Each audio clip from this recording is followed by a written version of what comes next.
My family kicked me out at 18 because I wouldn't give my inheritance to my sister. 10 years later, I'm a millionaire, and now they're begging for forgiveness. I'm Matthew. I'm 28 years old, and this is probably the craziest story I've ever lived through.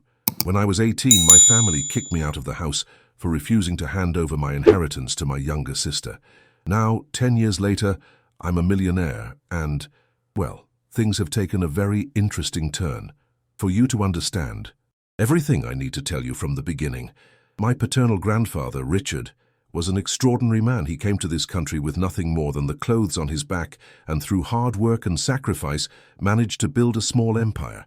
He wasn't a billionaire, but he had properties, an import-export business and enough money for his family to live comfortably. My grandfather always had a special relationship with me. Since I was little, he would take me to his office. On weekends, teach me about business and tell me stories about his early days.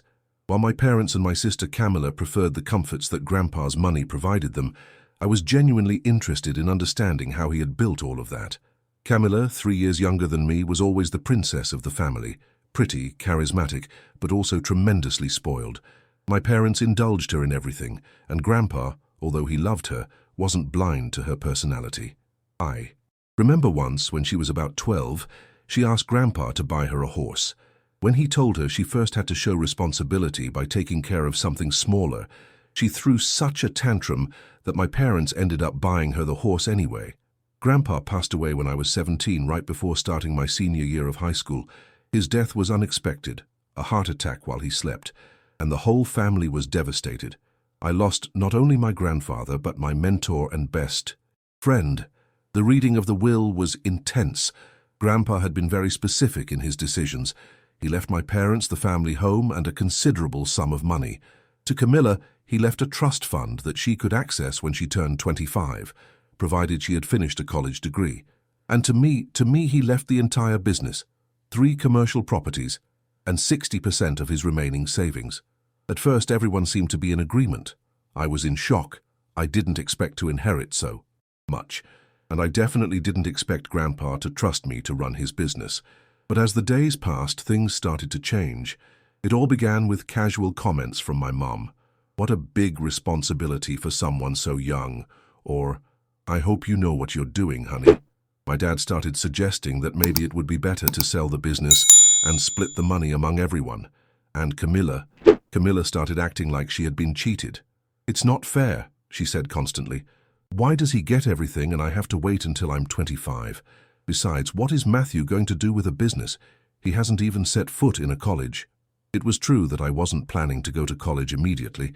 I wanted to take a year to understand the business, to learn from Grandpa's employees who had worked with him for decades. I had a plan, but apparently no one in my family considered it valid. Things got worse when Camilla became obsessed with the idea that I should share my inheritance with her. According to her logic, since we were siblings, the fair thing was to split everything in half. My parents, initially neutral, started supporting this idea. "Think about it, Matthew," my dad would tell me. "Camilla is your sister. Grandpa loved her too. Maybe he didn't think things through when he made the will. Besides," my mom would add, "Camilla has plans to study fashion design in Paris. That money would really help her." I refused categorically. Not because I was selfish, but because I respected my grandfather's wishes. He had made those decisions for a reason. I knew Camilla was irresponsible with money. At 15, she had already crashed 2 cars and spent more on clothes than many families earned in a year. But my family didn't see it that way. To them, I was being a selfish and ungrateful brother. The breaking point came one December night, 3 months after Grandpa's death. I was in my room studying the business ledgers when I heard raised voices in the living room. I went downstairs and found my parents and Camilla in what was obviously a family meeting, from which I had been excluded. "What's going on?" I asked. My dad looked uncomfortable, but Camilla was direct. "We've decided. You're going to sign the papers to transfer half of your inheritance to me, or you're leaving this house." I was paralyzed. "Excuse me?" "You heard me," Camilla continued with that smug smile I hated so much. "Mom and Dad agree with me. It's not fair for you to keep everything while I have nothing." I looked at my parents, expecting them to say it was a joke, but my mom just sighed and said, "Matthew, honey, we think it's the right thing to do." Camilla is your sister. And if you don't do it, my dad added, you'll have to find somewhere else to live. We can't allow this conflict to destroy the family. I couldn't believe what I was hearing. They were giving me an ultimatum. Hand over half of my inheritance to my sister or become homeless. Grandpa left that to me for a reason, I told them, trying to stay calm. He knew what he was doing. Grandpa was senile at the end, Camilla replied. We all knew it. That was the last straw. My grandfather had been perfectly lucid until the day he died. I'm not signing anything, I said firmly. If that's your decision, then I'm leaving. I thought they would stop me, that they would realize how absurd the situation was, but they didn't. My dad just nodded and said, you have until tomorrow to pack. That night I packed everything I could into 2 suitcases. The next day, with barely $200 in cash and not knowing where to go, I left the house where I had grown up. What my family didn't know was that I had already been in contact with key employees from Grandpa's business. Carlos, his trusted accountant, had explained exactly what I had inherited and had helped me understand why Grandpa had structured the will the way he did. Your grandfather told me many times that you were the only one who really understood the value of work, Carlos had explained. He knew Camilla only saw the money, not the effort behind it. He had also given me something crucial, the keys to a small office that Grandpa maintained downtown and which apparently no one else in the family knew existed. That office became my temporary home. It was small, with a couch that could serve as a bed, a bathroom, and a kitchenette. It wasn't ideal, but it was mine. During the first few months, I focused on learning everything I could about the business. It was an import-export company specializing in electronic products. It wasn't huge, but it was stable and had loyal customers both in the US and internationally. The employees, especially the older ones, received me with a mixture of curiosity and skepticism. It was understandable. I was an 18-year-old kid trying to run a business they knew better than I did. But I earned their respect by working. I arrived at 6 a.m. and left at 10 p.m. I studied every process, every business relationship, every number in the ledgers. I didn't just want to keep the business running, I wanted to improve it. Meanwhile, my family had cut all contact with me. Not a call, not a message. It was as if I had ceased to exist for them. 6 months after leaving home, I identified an opportunity that would change my life. One of our suppliers in China was developing a new type of wireless earbuds. This was in 2014 when AirPods didn't exist yet, and wireless earbuds were expensive and unreliable. The supplier was looking for partners to finance development in exchange for exclusive distribution rights in North America. It was a risky bet that required investing almost all the business's available capital. Carlos thought I was crazy. Matthew, it's too much risk. Your grandfather was always conservative with investments. But I had a hunch. I had been researching the market, and all indicators pointed to wireless earbuds being the future. I decided to bet everything. I invested $200,000, practically everything I had, in development and distribution rights. For the next 8 months, I lived with the constant anxiety that I had made the biggest mistake of my life. But when the earbuds finally hit the market, they were a huge success. They were better and cheaper than any available competition. In the first year, I recovered my initial investment. In the second year, I had tripled the profits. By the time I turned 21, my business had grown exponentially. We weren't just selling earbuds, we had expanded to other innovative electronic products. I had offices in New York, Miami, and Los Angeles, and employed more than 50 people.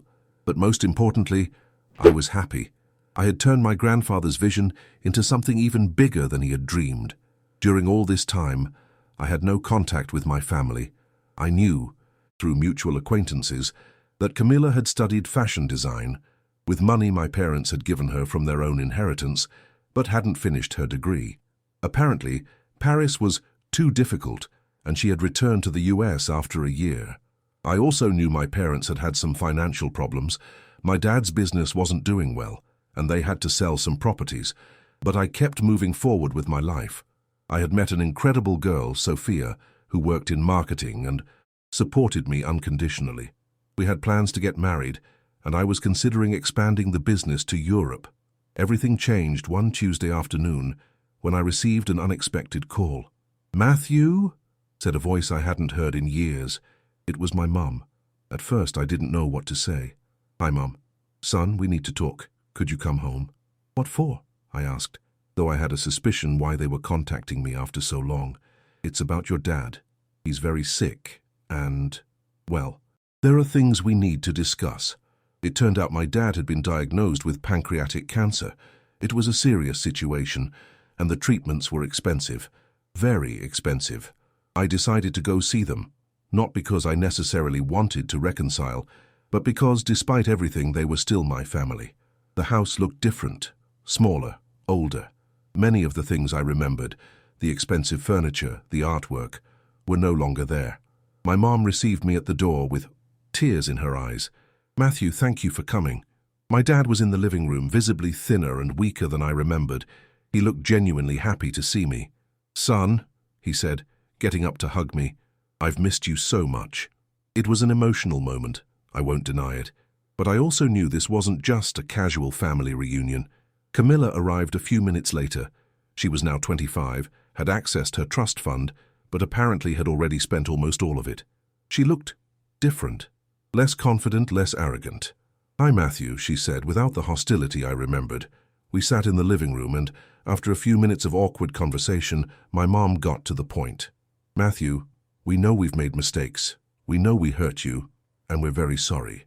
What we did was wrong," my dad added, "but now we need your help." They explained the financial situation. Dad's treatments had exhausted their savings. They had sold most of their properties. They had debts with hospitals and banks. They were literally broke. "We heard you've done very well in business," my mom said. "We're very proud of you." It was incredible. After 10 years without contact, after kicking me out of the house for not handing over my inheritance, now they were coming to ask for financial help. "How much do you need?" I asked, staying neutral. "Well," my dad said, "the treatments are going to cost around $300,000 over the next 2 years, and we have debts of another $500,000, $800,000. For me, that amount was nothing. I could write that check without it affecting my lifestyle at all, but it wasn't about the money. "And if I help you," I said, "what guarantee do I have that you won't cut me out of your lives again when you no longer need me?" There was an uncomfortable silence. "Matthew," Camilla said, "we know we screwed up, but we're family." "Family?" I asked. "Because 10 years ago, when I needed you, you told me that family meant I had to give up my inheritance. Now that you need me, it turns out family means I should help you unconditionally." My mom started crying. "Son, please. Your dad could die." It was a horrible situation. On one hand, I genuinely didn't want my dad to die. On the other hand, I knew that if I gave them the money without conditions, they wouldn't have learned anything from the situation. "This is what I'm going to do," I said finally. "I'm going to pay for all of Dad's medical treatments. That's non-negotiable. He's my father, and I'm not going to let him die for lack of money." I saw the relief on their faces. "But," I continued, "as for the other debts and living expenses, that's going to work differently." I explained my proposal. I was going to give them jobs in my company. Mom could work in administration. She had experience in accounting. Camilla could work in the marketing department. She had a good eye for design. And Dad, once he recovered, could help with business, relationships. He had a lot of experience in sales. "I'm going to pay you fair salaries," I told them. "With those salaries, you can pay your debts gradually, but you're going to work for that money. I'm not going to give you anything for free." The reaction was mixed. My dad agreed immediately. "That seems fair, son, more than fair." My mom also accepted, although I could see she was expecting a more direct solution. Camilla, on the other hand, wasn't happy at all. "Are you seriously going to make me work for the money, after everything we've been through as a family?" "Especially after everything we've been through as a family," I replied. Update 1. It's been 6 months since that family meeting, and things have been interesting. First, the most important thing, Dad's treatment is working. The doctors are optimistic, and he's responding well to chemotherapy. It's been tough, but he's fighting, and that fills me with hope. As for the work arrangement, it's had mixed results. My mum has been a revelation. It turns out she's incredibly efficient and organized. She's reorganized the entire administration department and found ways to save money that I hadn't even considered. It's like she found a new passion. She told me she feels useful in a way she hadn't experienced in years. My dad, even during his treatment, has been valuable. His decades of sales experience have translated perfectly to our business relationships. He's secured 3 important new contracts, and our existing clients love him. Camilla has been quite a case. At first, she was constantly late, complained about the tasks I assigned her, and had a terrible attitude with her co-workers. She seemed to think that being my sister, she should receive special treatment. After a month, I had to have a serious conversation with her. Camilla, this isn't working. If you were any other employee, I would have fired you already. But I'm not. Any other employee, she replied. I'm your sister. Exactly, I told her, and that's why I expect more from you, not less. I gave her an ultimatum: improve her attitude and performance, or she'd have to look for work elsewhere. I made it clear that I would continue paying for Dad's treatments regardless, but her employment depended on her professionalism.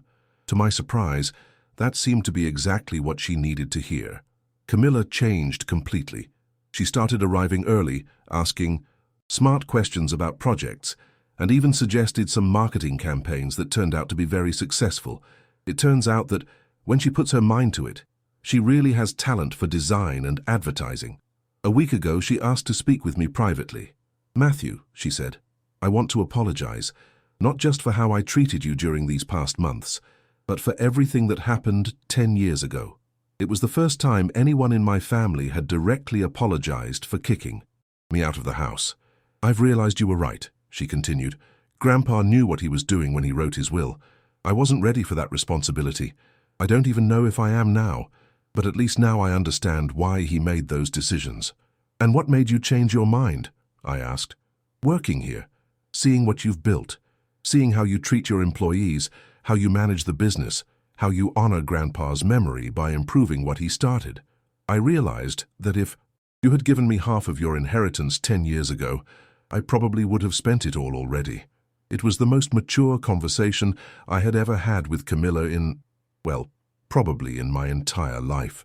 I appreciate the apology, I told her, and I'm very glad to see how you've changed these past months. Do you think we can ever really be siblings again? She asked. I think we're already on our way, I replied. The truth is, I do feel our relationship is improving. It won't be the same as before. Too many things have happened for that. But I feel like we're building something new and better. My parents have also changed a lot. Working in my company has given them a new perspective on what I actually built during these 10 years. My mum constantly tells me how proud she is of me, and my dad, despite fighting cancer, seems more energetic and happy than when I saw him again. As for the family finances, things are gradually improving. Between the 3 salaries, they've been able to start paying off their debts. It's going to take time, but they're on the right track, and me, well, I feel strangely at peace with everything. I won't lie. There were moments during these 10 years when anger and resentment consumed me. But seeing them work, seeing them genuinely try to rebuild our relationships has been healing in a way I didn't expect.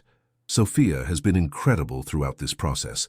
At first, she was worried that my family would hurt me again, but now even she notices the positive changes. You can tell they're really trying, she told me last week, and you can tell you're healing too. I think she's right. For the first time in 10 years, I feel like I have a real family. Update 2. It's been 2 years since my last update, and wow, what an intense 2 years they've been. First, the best news. My dad is officially in remission. The doctors say the chances of the cancer returning are minimal. It's been a long and difficult road, but he made it. And I achieved something I didn't know I needed. I got my father back. During his treatment and recovery, we had many deep conversations. He explained why they made the decision to kick me out of the house so many years ago. It was pressure from your mom and Camilla, he confessed to me. They were convinced you were being selfish for not sharing your inheritance. I had my doubts, but, well, I wanted to keep peace at home. Do you regret it? I asked. Every day, he replied without hesitation. We lost 10 years with you. 10 years of watching you become the extraordinary man you are now. That's something I'll never be able to get back. It was hard to hear, but it was also healing. I needed to understand that it hadn't just been malice on their part, but a combination of family pressure and bad decisions. As for the business, things have gone incredibly well. We've expanded to 5 more countries, and last year we were recognized as one of the fastest growing technology companies in Latin America. I have more than 200 employees, and we're considering an initial public offering. My parents have been an integral part of this growth. My mom is now the chief operating officer of the entire company, and my dad, fully recovered, handles our international relationships. They're really good at what they do, and it makes me very proud to work with them. Camilla has also flourished professionally. After 2 years working in marketing, she decided to take an executive MBA course, which I financed. She now runs our entire corporate image and brand strategy department. She has her own team of 8 people, and honestly, she's brilliant at what she does. But the most important thing about Camilla is how she's changed as a person. She's no longer the spoiled and entitled girl I knew. She's become hardworking, thoughtful, and genuinely grateful for the opportunities she has. A few months ago, she surprised me with something incredible. "Matthew," she said, "I want to do something for you." She handed me an envelope with a check for $500,000. "What is this?" I asked. "It's the money I spent from my trust fund on stupid things," she explained. "I've been saving part of my salary for 2 years to pay you back. Camilla, you don't have to do this. That money was yours." "No," she insisted. "That money was part of Grandpa's inheritance, and I wasted it. But now, I've learned the value of work, and I want to make things right." I didn't take the money. Instead, we used it to establish a scholarship fund in our grandfather's name for low-income students who want to study business administration. On a personal level, Sophia and I got married last year. It was a beautiful wedding where my entire family was present, and for the first time in more than a decade, it really felt like a complete family celebration. My mum cried during the entire ceremony, and my dad told me during the waltz that it was the happiest day of his life after his own wedding. Camilla was one of Sophia's bridesmaids and gave an incredible speech during the reception about second chances and the importance of forgiveness. But perhaps the most significant thing of all is that Sophia is pregnant. We're going to have our first child in 5 months, and the whole family is excited. My mum is already planning how she's going to spoil her first grandchild, and my dad has started building wooden toys in his spare time. Camilla insists she's going to be the favorite aunt and has already bought enough clothes for the baby to dress twins. Reflecting on everything that's happened, I realized that that night when they kicked me out of the house, although it was devastating at the time, ended up being a blessing in disguise. If I had given in to pressure and given my inheritance to Camilla, we probably both would have ended up with nothing. She would have spent the money without learning any valuable lessons, and I never would have developed the strength and determination I needed to build what I have now. Grandpa really knew what he was doing when he wrote his will. He wasn't just giving me a financial inheritance. He was giving me the tools to grow as a person and as a leader. And although the road was difficult, it led me exactly where I needed to be. Final update. It's been 5 years since my last update, and I feel like I can finally close this chapter of my life with a sense of completeness. My son Richard, named after my grandfather, is now 4 years old and is the light of our lives. He's curious, intelligent, and already shows signs of having the same entrepreneurial spirit that characterized my grandfather. A few weeks ago, he built a lemonade stand in our yard and insisted on managing the entire operation himself. The company has grown in ways I never imagined. Last year, we finally went public, and we're now a publicly traded company worth over $100 million. We have operations in 12 countries and employ more than 500 people. But more than financial success, I'm proud of the corporate culture we've built. We treat our employees like family, invest in their professional development, and maintain the values of hard work and integrity that my grandfather taught me. My family has continued to grow professionally and personally. My dad, now completely healthy, has become something of a mentor to other entrepreneurs who are just starting out. He gives talks at universities about leadership and perseverance, and always tells our story as an example that it's never too late to repair family relationships. My mom has found her true calling in operational management. She's implemented systems that have improved our efficiency by 40%, and other companies frequently ask us to share our best practices. She's considering writing a book about family business management. Camilla has become a true leader. She not only manages our corporate brand department, but also launched her own marketing consultancy for small businesses. Half of her profits she donates to organizations that help low-income women entrepreneurs. Last month, Camilla surprised me with something I never expected. She asked us to meet in the office that had been our grandfather's. the same one where I lived during those difficult first months after they kicked me out of the house. "Matthew," she said, "there's something I need to do." She pulled out a folder with legal documents. "I've been working with my lawyers for months on this." When I opened the folder, I couldn't believe what I saw. Camilla had prepared papers to officially renounce her trust fund, the $2 million she still had left, and which she could have accessed completely when she turned 30. "What is this?" I asked, confused. "It's the right thing to do," she replied with tears in her eyes. "During all these years, I've understood why Grandpa made the decisions he made. He knew I wasn't ready for that responsibility, and he was right. But more than that, I've seen what you've done with the inheritance he left you. You've honored his memory in a way I never could have done. Camilla, you can't do this. That money is rightfully yours." "No," she insisted. "That money should go where it can do the most good. I want you to use it to expand Grandpa's scholarship fund, or for some project that really matters. You'll know what to do with it." It was one of the most emotional moments of my life, seeing my sister, who had once been willing to destroy our family over money, voluntarily giving up a fortune because she had learned there are more important things. I didn't accept her renunciation of the fund.